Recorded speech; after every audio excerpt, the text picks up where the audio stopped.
Hello everyone, myself Abhishek Mishra and welcome to our channel. नमस्कार India. इस chapter में, इस टॉपिक में हम लोग पढ़ेंगे रैशनल नंबर्स। मैंने आप लोगों से वादा किया था कि हम आने वाले वीडियो में रैशनल नंबर्स पढ़ेंगे, तो मेरा जादू अच्छा लगा ना? आ गया रैशनल नंबर्स। ओके, तो रैशनल नंबर्स में हम लोग पहले कुछ टर्मिनोलॉजी को सीख लेते हैं, उसके बाद हम देखेंगे कि टॉपिक का मतलब क्या होता है रैशनल नंबर्स। अब बताओ, ऐसे लिखा हुआ है ना, यहाँ पे क्या लिखा हुआ है? यहाँ पे लिखा हुआ है natural number, whole number, integers लिखा हुआ है। तो सभी क्या करेंगे ना, पहले नेचुरल नंबर पढ़ाएंगे, फिर होल नंबर पढ़ाएंगे। सभी तो ऊपर से नीचे आते हैं ना, यहाँ से यहाँ आएंगे, ऐसे करके हम लोग यहाँ से यहाँ चलते हैं। हम लोग इंटीजर्स पढ़ते हैं पहले। कुछ नया करना चाहिए, कुछ नया ट्राई करना चाहिए। इंटीजर्स क्या होता है? बोल रहा है कि collection of all positive, negative and zero. तो पॉजिटिव नंबर्स क्या होता है? 1 2 3 4 अप टू जहाँ तक आप काउंट कर सकते हो। नेगेटिव में क्या होगा? बस हर नंबर के आगे माइनस लगा दो, -1, -2, -3। ओके, लेकिन जीरो भी, यानी कि -1 भी होना चाहिए, जीरो भी होना चाहिए, +1 भी होना चाहिए। माइनस में भी इधर बढ़ेंगे और प्लस में भी इधर बढ़ेंगे, लेकिन जीरो को भी काउंट करेंगे। तो collection of all positive numbers, negative numbers as well as zero, ये क्या हो जाएगा? इंटीजर्स हो जाएगा। ओके, अब बता रहा है कि रिप्रेजेंटेड बाय जेड। ये जेड क्या होता है? क्यों मैं इंटीजर्स को जेड से रिप्रेजेंट करूं? तो जब एक बार ना जर्मनी घूमने गया था मैं, जर्मनी में देखा कि एक वर्ड आया जहलिन। जहलिन एक वर्ड है जर्मनी में। जहलिन का मतलब होता है टू काउंट, जिसे हम काउंट कर सकते हैं। तो जहलिन जर्मनी वाला ना इस पे आ गया कि नहीं, इस नंबर को, इंटीजर्स को अगर डिनोट करना है तो हम जेड से ही करेंगे। ये जर्मनी, वैसे भी हिटलर था जर्मनी का, पता ही होगा आपको। तानाशाह तो था ही पहले से ही वो। तो वो तानाशाही के बल पे, अपने पावर के दम पे वो बोल रहा था कि मैं इस इंटीजर्स को जेड से डिनोट करूँगा। तो अब तानाशाह था, हिटलर था, तो उसका बात तो मानना पड़ेगा। तो हम लोगों ने भी उसे जेड से डिनोट करना स्टार्ट कर दिया। तो इंटीजर्स को हम लोग जेड से डिनोट करते हैं। फिर आता है होल नंबर्स। होल नंबर क्या होता है? होल का मतलब हिंदी में पूर्ण। तो हिंदी वाले ध्यान देंगे, यहाँ पे पूर्ण संख्या होल नंबर्स को कहा जाता है। इंक्लूडिंग जीरो, ये क्या होता है? इंक्लूडिंग जीरो ये होता है ये कि collection of all positive integers positive integers means +1, +2, +3। तो 1 2 3 तो ठीक, 1 2 3 तो ठीक, बट इसके आगे ज़ीरो भी होना चाहिए। ज़ीरो हो गया तो ये पूरे जो टर्म होंगे उसको क्या बोलेंगे? Whole numbers. अगर इसी 0 1 2 3 में अगर हम लोग निगेटिव को भी कंसीडर कर लें तो फिर वो तो इंटीजर बन जाएगा। तो निगेटिव को अगर रिमूव कर दिया जाए, बाकी पॉजिटिव और जीरो ले लिया जाए, तो बन जाएगा होल नंबर्स। ठीक है, इसको याद करने का एक तरीका बताऊं। होल में ना यहाँ पे बीच में ओ लगा हुआ है, तो जहाँ भी ओ दिखे ना वहीं पे इंक्लूडिंग जीरो होगा। उसके बाद आता है कि इसको रिप्रेजेंट कैसे करते हैं। तो होल नंबर में तो एक चाचा बोले कि बेटा इसको डब्ल्यू से रिप्रेजेंट करो। तो बोले ठीक है चाचा, होल नंबर का नंबर भी डब्ल्यू से स्टार्ट होता है, हम लोग डब्ल्यू से रिप्रेजेंट कर देंगे, कोई बात नहीं। फिर आता है नेचुरल नंबर।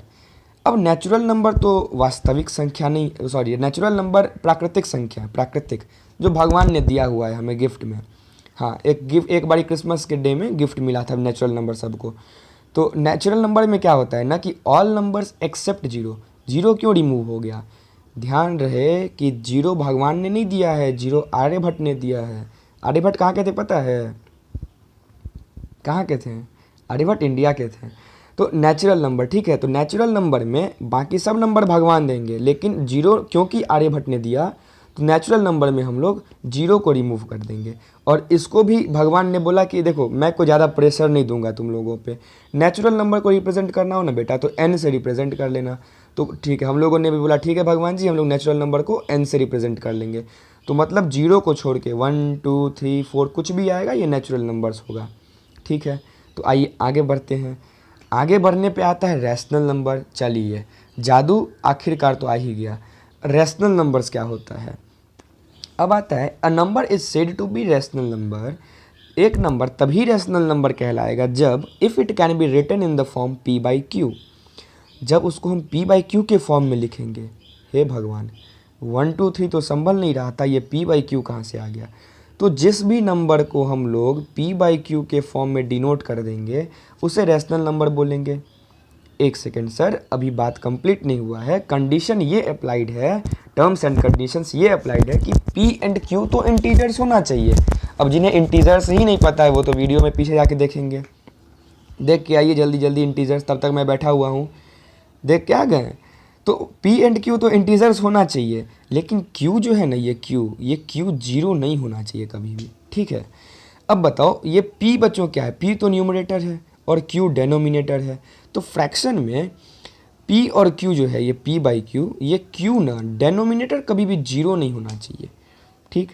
तो जब कभी भी जीरो हो गया तो वो रैशनल नंबर नहीं कहलाएगा, तो जीरो नहीं होना चाहिए। अब इसका एग्जाम्पल देख लो, एग्जाम्पल में दिया हुआ है 1/2, बिल्कुल 1 भी एक नंबर, 2 भी एक नंबर, दोनों एक इंटीजर है, और क्योंकि ये 2 जो है डेनोमिनेटर वो जीरो नहीं है तो ये रैशनल नंबर कहलाएगा। फिर -3/4, ऐसे ही आपको जितना भी पता कर लो रैशनल नंबर्स होगा। एक माइंड में क्वेश्चन आया हो, क्यों जीरो डेनोमिनेटर में रहने पर रैशनल नंबर्स नहीं होता है। आप लोगों से एक क्वेश्चन है कि 4/2 को अगर मैं बोलूँ डिवाइड करने के लिए 4/2, आप लोग क्या करोगे? 2 1 2, 2 2 4, आंसर लिख दोगे 2। एक्चुअली में क्या किए हो, 2 को 2 बार आपस में ऐड करने पर ही ना 4 आता है। ये सही है, ओके। तो ये चीज़ अगर पता है आपको तो बताओ कि क्या 9/3 लिखने पर आंसर क्या आएगा? 3 आएगा। 3 1 3, 3 2 6, 3 3 9। तो 3 को 3 बार हमने ऐड किया तो जाके हमारा वैल्यू 9 आया। अब ठीक है, अब एक इजी क्वेश्चन आप लोगों से कि 5 अगर 0 मैंने लिख दिया यहाँ पे, तो 4/2 के केस में 2 को 2 बार ऐड किया, 9/3 के केस में 3 को 3 बार ऐड किया। बताओ बच्चों, क्या 0 को हम इन्फिनिटी तक ऐड कर दें तो क्या कभी वो आंसर 5 ला के देगा मुझे? कभी भी? क्या ये पॉसिबल है कि कभी भी वो 5 दे? इसीलिए अगर किसी नंबर को 0 से हम लोग डिवाइड करते हैं ना तो उसका आंसर हमेशा इन्फिनिटी आता है, और इन्फिनिटी को डिनोट करने का तरीका होता है उल्टा 8 लिख दो। ये हो गया सीधा 8, इसको लिख दोगे उल्टा 8 तो हो गया इन्फिनिटी, ठीक है। इसीलिए तो ये रैशनल नंबर नहीं होगा। अब मैं थोड़ा यहाँ से उठ के यहाँ चला जाता हूँ जादू से, देखो मेरा जादू कितना अच्छा है। अब है ना इक्विवेलेंट रैशनल नंबर्स। क्या होता है इक्विवेलेंट रैशनल नंबर? जैसे यहाँ पे 1/2 दिया हुआ है, 1/2, फिर देख रहे हो 2/4 है। कैसे आ गया सर ये 2/4? तो 2/4 को अगर देखोगे ध्यान से तो 2 1 2, 2 2 4, कट के तो ये भी 1/2 आ रहा है ना। 10/20 को देखोगे, 10/20, तो 10 1 10, 10 2 20, कट के तो ये भी 1/2 आ रहा है ना। सभी आएंगे, 25/50 भी आएंगे। इट मीन्स कि 1/2 एक अगर कोई सबसे सिंपलेस्ट फ्रैक्शन है तो उस फ्रैक्शन में अगर हम किसी पर्टिकुलर नंबर से न्यूमरेटर और डिनोमिनेटर दोनों को मल्टीप्लाई करें तो आने वाला जो टर्म होगा वो एक इक्विवेलेंट रैशनल नंबर बनते चला जाएगा। अगर मान लो ऊपर नीचे दोनों 2 से मल्टीप्लाई करोगे तो 2 1 2, 2 2 4, फिर 3 से मल्टीप्लाई करोगे तो 3 1 3, 3 2 6, ठीक है। ऐसे करके इक्विवेलेंट बन जाएगा। अब देखो नेक्स्ट टर्म क्या है, ये तो आपका इक्विवेलेंट रैशनल नंबर हो गया। अब देख समझ गए इक्विवेलेंट रैशनल नंबर। अब नेक्स्ट जो हमें समझना है वो क्या है? अरे तेरी की टॉपिक तो गायब हो गया, आ गया क्वेश्चन एनसीईआरटी का। तो क्वेश्चन क्या पढ़ेंगे? क्वेश्चन कुछ नहीं देखना है, बस इजीली वे में क्वेश्चन क्या कह रहा है। क्वेश्चन बोल रहा है कि are the following statements true और फॉल्स? क्या दिया हुआ स्टेटमेंट सही है या गलत है? Give reasons for your answer. तो ठीक है, रीज़न भी दे देंगे इसको, कहाँ सुनने वाला है ये। पहला क्वेश्चन है every whole number is a natural number? क्या सभी होल नंबर नेचुरल नंबर हैं? अब बताओ, याद करो होल नंबर क्या होता है। होल नंबर स्टार्टिंग फ्रॉम 0, और नेचुरल नंबर तो भगवान दिए हुए हैं तो स्टार्टिंग फ्रॉम 1। तो क्या सभी होल नंबर नेचुरल नंबर होंगे? नहीं होंगे ना, क्योंकि 0 जो है, 0 तो होल नंबर है बट नेचुरल नंबर तो नहीं है। तो फर्स्ट का आंसर क्या हो जाएगा? फॉल्स, ठीक। रीज़न भी पता चल गया। सेकंड क्या है? सेकंड पूछ रहा है कि every integer is a rational number? क्या सभी इंटीजर रेशनल नंबर होंगे? इंटीजर्स क्या होता है पहले तो ये बताओ। इंटीजर्स होता है निगेटिव, 0 और पॉजिटिव होता है, जैसे कि -1, 0, +1, +2 कुछ भी। तो एक बात बताओ मुझे कि जब कि कभी नंबर जैसे -1 है तो -1 तो न्यूमरेटर है, डिनोमिनेटर फ्रैक्शन में तो है नहीं। तो -1 अगर एज इट इज़ लिखा हुआ है तो -1 या +1 कुछ भी लिखा हुआ है, अगर ये नॉर्मल अपने रियल नंबर के फॉर्म में लिखा हुआ है, जैसे -1 फुल है ना, -1 या 2 है या 3 है, अगर इसके डिनोमिनेटर में कुछ नहीं है तो हम लोग 1 कंसीडर करते हैं, ठीक है। अगर कुछ भी नहीं है तो हमें 1 कंसीडर करना ही पड़ेगा। हाँ, मैथमेटिकल के टर्म में कभी भी कंसीडर करोगे तो 1 ही कंसीडर करोगे डिनोमिनेटर में, अगर वो होल नंबर, नेगेटिव नंबर या ज़ीरो है तो, ठीक है। तो जैसे अगर यहाँ पे ज़ीरो रहता, अगर यहाँ पे ज़ीरो रहता और डिनोमिनेटर कुछ नहीं है, तो यहाँ पे ज़ीरो रहता, डिनोमिनेटर कुछ नहीं है, तो हम लोग क्या मानेंगे 1। अब बताओ 0/1 यहाँ पे p/q के फॉर्म में है, बिल्कुल है। p0 हो सकता है, कंडीशन ऐसा तो नहीं था कि p0 नहीं हो सकता है तो हो गया। q नहीं होना चाहिए, तो q तो यहाँ पे 1 है, ठीक है। तो q 1 है तो कंडीशन भी हमारा पूरा सेटिस्फाई, और दोनों का दोनों इंटीजर है 0 और 1, तो 0 और 1 दोनों इंटीजर, तो हमारा पूरा कंडीशन सेटिस्फाइड कर रहा है। तो इस बेसिस पे हम ये कह सकते हैं कि जी हाँ, हर एक इंटीजर रैशनल नंबर हो सकता है, तो इसीलिए सेकंड का आंसर हो जाएगा ट्रू, ठीक है। अगर समझने में दिक्कत हो तो वीडियो को पीछे जाइए, जितनी बार पीछे करोगे मैंने उतनी बार समझाया हुआ है। हाँ, ठीक है। अब थर्ड है, every rational number is an integer. क्या सभी रैशनल नंबर इंटीजर हो सकते हैं? ये तो पॉसिबल नहीं है, नहीं है ना पॉसिबल। मान लो 1/2, मान लो 1/2, 1/2 को सॉल्व करोगे तो आंसर आएगा 0.5। 0.5 तो इंटीजर नहीं है ना, इंटीजर क्या होता है? All positive zero and negative number. 0.5 मानता हूँ पॉजिटिव है, बट इंटीजर्स नहीं है, क्योंकि इंटीजर्स हमें कंप्लीट नंबर चाहिए, फ्रैक्शनल नहीं चाहिए। 0.5 फ्रैक्शन के टर्म में, 1/2 के टर्म में है। 1 चाहिए, 2 चाहिए, 3 चाहिए, 4 चाहिए, या -1 चाहिए, -2 चाहिए, -3 चाहिए, -4 चाहिए, या 0 चाहिए। तो इसीलिए हर एक रैशनल नंबर इंटीजर नहीं होगा। वैसे भी आप लोग सोचो ना, अगर सीधा अगर सही था कि इंटीजर रैशनल नंबर हो सकता है, तो उल्टा तो गलत होगा ना। किसी चीज़ में अगर फॉरवर्ड मूव करते हो और वो राइट है, तो बैकवर्ड आओगे तो वो तो रॉन्ग होगा ना, तो ये फॉल्स हो जाएगा, ठीक है। तीनों का स्टेट हम समझ गए। अच्छा, फर्स्ट क्वेश्चन में अगर ये रहता कि every natural number is a whole number, तो क्या होता है आंसर? वही बात, अगर सीधा सही है तो उल्टा गलत होगा। होल नंबर्स तो 0 से स्टार्ट होगा, नेचुरल नंबर्स 1 से। क्वेश्चन अगर रहता कि is every natural number a whole number, क्या सभी नेचुरल नंबर होल नंबर्स होते हैं? बिल्कुल होते हैं। नेचुरल नंबर 1 से स्टार्ट होते हैं और होल नंबर 0 से, तो इसमें तो 1 2 3, तो ये जितने भी कलेक्शंस आएंगे ये तो सारे नेचुरल बन जाएंगे।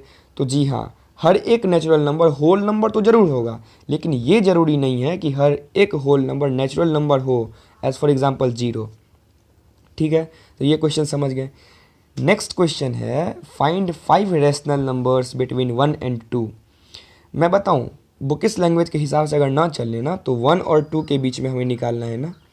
कुछ मत करो, ये तो पता ही है कि 1.1 आएगा।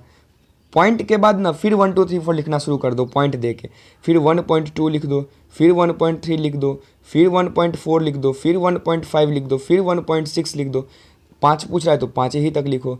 तो ये तो ईजी वे में हो गया, 1 के बाद पॉइंट दिया मैंने और 9 तक लिख दूंगा तो 9 तो ऐसे ही आ गया। ये तो एक हमारा ऐसे जुगाड़ टेक्नोलॉजी इंडिया में चलता बहुत है। ये बिल्कुल सही है, सारे के सारे सही हैं। अब कैसे सही है ये भी देख लो। बोल रहा है ना रेशनल नंबर्स फाइंड करना है। रेशनल नंबर्स क्या होता है? A number written in the form p/q where p and q are integers but q is not equal to 0। तो हमने पहला लिखा था 1.1। अब बताओ इस डेसिमल को हटाओगे तो 10 आएगा। तो क्या 11/10 रेशनल नंबर है या नहीं है? बिल्कुल है। यहाँ पे दोनों देख रहे हो 0 नहीं है। अगर ऊपर वाला रहता भी न्यूमरेटर 0 तो चल सकता था, और दोनों का दोनों इंटीजर्स है, तो ठीक है हमारा सही था आंसर इसका मतलब। तो एक तो आंसर जो मैंने ये बताया ये आप लिख सकते हो। अगर ये नहीं लिखने आता है, देखो सबसे इजी यही है लिखना। अगर बुकिश लैंग्वेज सीखना चाहते हो तो बुक में बताया गया है 1 और 2 के बीच में लिखने के लिए आप एक कुछ भी नंबर मान लो। जैसे 1 और 2 है ना, 1 को क्या लिख सकते हो? मान लो जैसे 10/10 लिख सकते हैं, 5/5 लिख सकते हैं, 4/4 लिख सकते हैं, कुछ भी लिख सकते हैं। मान लो मैंने 10/10 लिख दिया, तो 2 को फिर अगर लिखा जाए तो क्या लिखना पड़ेगा? 20/10 लिखना पड़ेगा, ठीक है। कुछ भी लिखो आप तो 20/10 लिखना पड़ेगा, ठीक है। मैंने लिख दिया। अब 10/10 और 20/10 के बीच में नंबर फाइंड करना है तो आप इजली वे में फाइंड कर लो। कैसे फाइंड करोगे? देखो यहाँ पे हो गया 10/10, यहाँ पे हो गया 20/10। अब पता ही अगर डिनोमिनेटर सेम है तो यहाँ पे 11/10 आएगा, यहाँ पे 12/10 आएगा, यहाँ पे 13/10 आएगा, ठीक है। ये आपको जितना पूछेगा 5 पूछेगा तो 11 12 13 14 15 तक ले जाके फिर छोड़ देना है। तो ये क्वेश्चन भी हमारा सॉल्व हो गया। एक स्टेप और है, एक स्टेप और है, बट वो स्टेप मैं आपको आगे वीडियो में पढ़ाऊँगा जब मैं रियल नंबर्स का रिप्रेजेंटेशन रियल नंबर का रिप्रेजेंटेशन किस पे बताऊँगा, नंबर लाइन पे, उसमें मैं एक स्टेप और बताऊँगा आपको, ठीक है। तब तक के लिए ये क्वेश्चन को अभी यहाँ पे रहने देते हैं। 2 स्टेप हमने सीख लिया, आगे देखते हैं क्या है। आगे है हे भगवान, हे भगवान, आगे है द एंड। आगे देख रहे हो ये कैसा चेहरा है इसका, कैसे मुंह किया हुआ है, हंस रहा है हम लोगों पे। अरे तू हंस बेवकूफ़, हम लोगों ने तो ये चैप्टर सीख लिया, ठीक है। तो द एंड आ गया। तो आगे वाले वीडियो में हम पढ़ेंगे जो कोई भी हमारा नेक्स्ट टॉपिक होगा और नेक्स्ट टॉपिक में पढ़ेंगे। तब तक आप लोग इसको एक बार रिवाइज कर लेना और क्वेश्चंस दिया हो तो प्रैक्टिस कर लेना। तब तक के लिए बाय बाय, सत श्री अकाल ठीक है, बाय बाय। नेक्स्ट वीडियो में फिर मिलेंगे नेक्स्ट टॉपिक के साथ। Bye bye.